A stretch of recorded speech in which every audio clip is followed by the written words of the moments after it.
এবার হাজার হাজার কিলোমিটার পথ পাড়ি দিয়ে বন্ধুত্বের টানে সুদূর আয়ারল্যান্ড থেকে বাংলাদেশে এসেছেন শন নামের এক যুবক। আমি বাংলাদেশ মালয়েশিয়া। সামাজিক যোগাযোগ মাধ্যমে পরিচয় থেকে গড়ে ওঠা বন্ধুত্বের সূত্র ধরে বর্তমানে তিনি ঘুরে বেড়াচ্ছেন বাংলাদেশের বিভিন্ন অঞ্চল। শহর ভ্রমণ শেষে বর্তমানে বন্ধুর গ্রামের বাড়িতে অবস্থান করছেন আয়ারল্যান্ডের যুবক শন। গ্রামের পরিবেশ, সাধারণ মানুষের জীবনধারা এবং আতিথেয়তায় সময় কাটাচ্ছেন মহা আনন্দে। সে হোটেলে ছিল, হোটেলে থাকার পরে আমাকে ফোন দিল যে তুমি কি আসবা। আমি বললাম যে আমার তো একটু কাজ আছে, আমি 2 দিন পরে আসবো। তো 2 দিন পরে আসবো। তারপরে উনি অলরেডি আমার জন্য হোটেল বুকিং দিয়ে দিয়েছিল। তারপরে 2-3 দিন ওনার সাথে ঢাকার মধ্যে ঘুরলাম।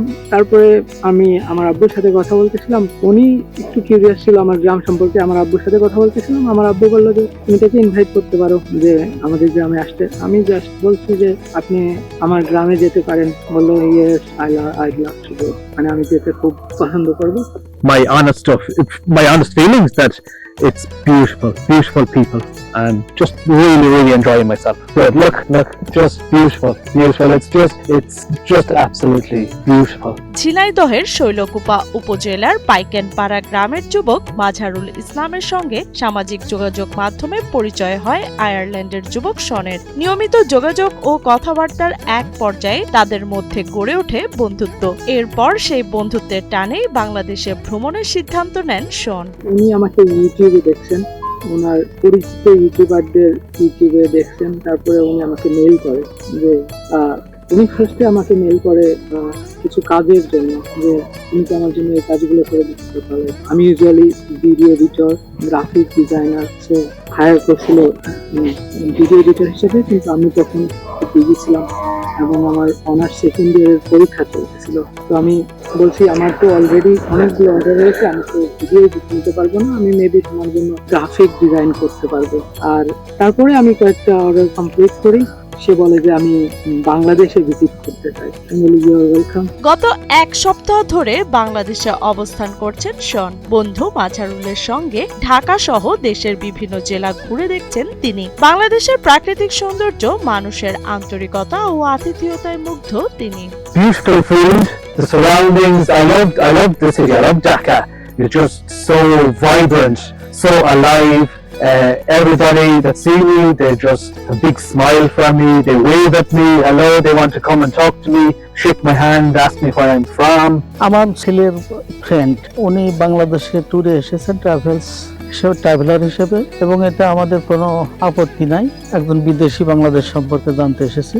এটা খুবই আমাদের বাংলাদেশের জন্য চমৎকার বলে আমি মনে করি। How many have I visited? Maybe 30 countries so far. Yeah, and Bangladesh is near the top, very near the top so far. Yeah. Silver tip কন্ট্যাক্টে তৈরি নিরাপদ ও নান্দনিক ক্লিক সুইচ নির্ভরতা জীবন জুড়ে।